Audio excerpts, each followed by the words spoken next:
अकबर किसका बेटा था और वो कब मरा? तो मैंने कहा सर अकबर अपने बाप का बेटा था और जब मौत आई तब मरा। अकबर अपने बाप का बेटा था और जब मौत आई तब मरा। अरे कोई ढंग का सवाल पूछो मां साहब, इस सवाल में क्या धरा? तो सीधा संस्कृत के प्रश्न पर आ गए कि तमसो मां ज्योतिर्गमय का हिंदी अनुवाद बताओ। तमसो मां ज्योतिर्गमय का हिंदी अनुवाद बताओ। तो मैंने कहा मैं ज्योति के घर जा रहा हूं, अम्मा तुम सो जाओ। तीसरा प्रश्न पूछा कि भारत में अंग्रेजी भाषा का उच्चारण सर्वाधिक किस प्रदेश में किया जाता है? अंग्रेजी भाषा का उच्चारण सर्वाधिक किस प्रदेश में किया जाता है? मैंने कहा सर इसका तो एकदम सीधा साधा जवाब है, शाम के पहले तो केरल है और शाम के बाद पंजाब है। शाम के बाद पंजाब है। चौथा प्रश्न एक अध्यापिका ने पूछा, उस टीम में एक मैडम भी थी। मैं सुंदर हूं व्याकरण की दृष्टि से इस वाक्य में कौन सा काल है? मैं सुंदर हूं व्याकरण की दृष्टि से इस वाक्य में कौन सा काल है? मैंने मैडम को ऊपर से नीचे तक देखा, फिर कहा मैडम आज की तारीख में आपका जो हाल है ना, आपके संदर्भ में मैं सुंदर हूं वाक्य भूतकाल। आपके संदर्भ में मैं सुंदर हूं वाक्य भूतकाल है। अगला सवाल, करेला और नीम चढ़ा इस कहावत का उदाहरण सहित अर्थ बताइए। आप सभी से क्षमा चाहते हैं जो अग्रिम पंक्ति में हमारे प्रतिनिधिगण बैठे हैं, यहाँ भी बैठे हैं, उनसे क्षमा चाहते हैं। करेला और नीम चढ़ा कहावत का उदाहरण सहित अर्थ बताइए। तो मैंने कहा सर नेता और कुर्सी को देखकर खुद ही समझ जाइए। नेता और कुर्सी को देखकर खुद ही समझ जाइए। और ये उदाहरण हमने अपने अनुभव के आधार पर गढ़ा है कि इस देश में कुर्सी रूपी नीम पर नेता नाम का करेला जब जब भी चढ़ा है उसमें कड़वापन हमेशा बढ़ा। उसमें कड़वापन हमेशा बढ़ा। मुकाबिल आपके कैसे टिकूंगा? मुकाबिल आपके कैसे टिकूंगा? मुझे चालाकियां आती कहाँ? मुझे चालाकियां आती कहाँ है? और मुझसे बिगाड़ मत। दूसरा टुकड़ा देखिए कि मुझसे बिगाड़ मत, मैं बहुत काम आऊंगा। मुझसे बिगाड़ मत, मैं बहुत काम आऊंगा।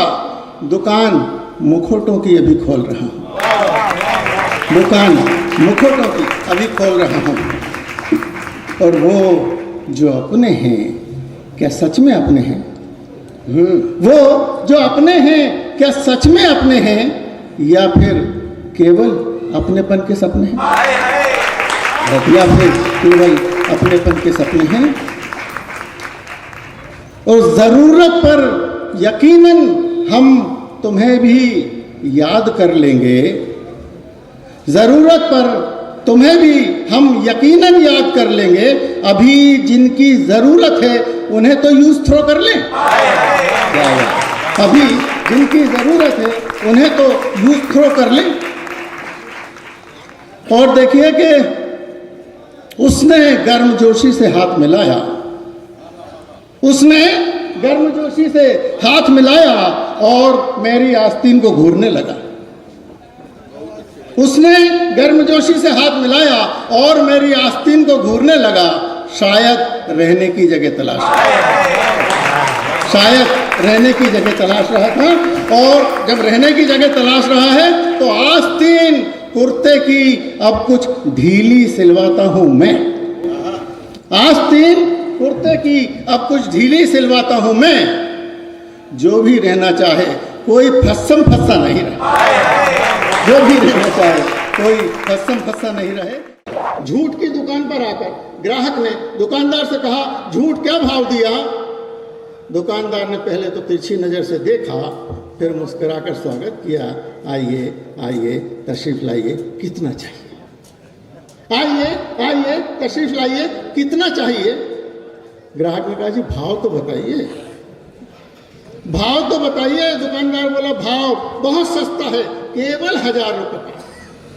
भाव बहुत सस्ता है, केवल 1000 रुपये पाओ। ग्राहक ने आश्चर्य से कहा, झूठ का भाव 1000 रुपये पाओ, झूठ का भाव 1000 रुपये पाओ। दुकानदार बोला, क्या बताएं साहब, जब से इसकी मांग बढ़ रही है कीमत लगातार चढ़ रही है, जब से इसकी मांग बढ़ रही है कीमत लगातार चढ़ रही है। आजकल झूठ का बड़ा बोलबाला है। अभी अभी 3-4 ग्राहकों को तोला है और स्टॉक बिल्कुल फ्रेश है, आज ही निकाला।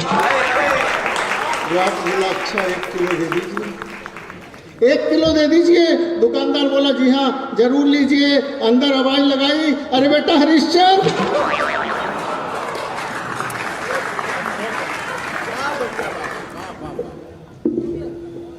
1 किलो दीजिए। जी हाँ जरूर लीजिए। अंदर आवाज लगाई, अरे बेटा हरिश्चंद्र 1 किलो झूठ तोल देना। और अंदर जाकर धीरे से बोला, 900 ग्राम तोल के 1 किलो बोल देना,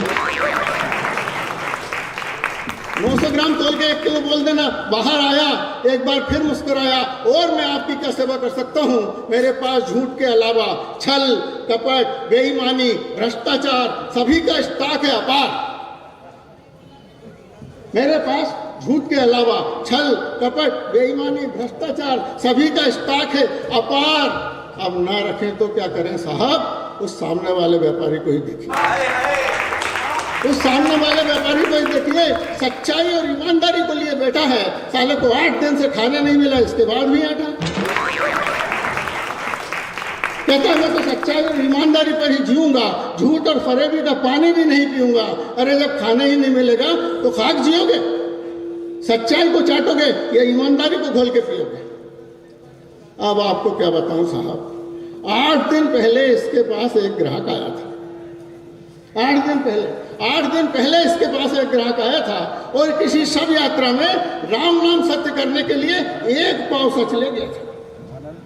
कितना सीमित उपयोग है। 8 दिन पहले इसके पास एक ग्राहक आया था और किसी शव यात्रा में राम नाम सत्य करने के लिए 1 पाव सच ले गया था। उसमें से भी बचाकर वापस दे गया था, उसमें से भी बचाकर वापस दे गया था। तुम ही रख लो, हम इसका क्या करेंगे, फिर ले जाएंगे जब कोई और मरेंगे। तुम ही रख लो, हम इसका क्या करेंगे, फिर ले जाएंगे जब कोई और मरेंगे। अब आप ही बताइए, ऐसी हालत में क्या करता? झूठ का धंधा नहीं करता तो क्या भूखा मरता? इसीलिए साहब मैं तो पहली ठोकर में ही समझ लिया था, मार्केट का रुख देखकर तुरंत अपना व्यापार बदल लिया था। अब ईश्वर का आशीर्वाद है, आप लोगों की दुआ है, मजे से जी रहा हूँ। पहले देसी भी नहीं मिल पाती थी, आजकल अंग्रेजी पी रहा हूँ।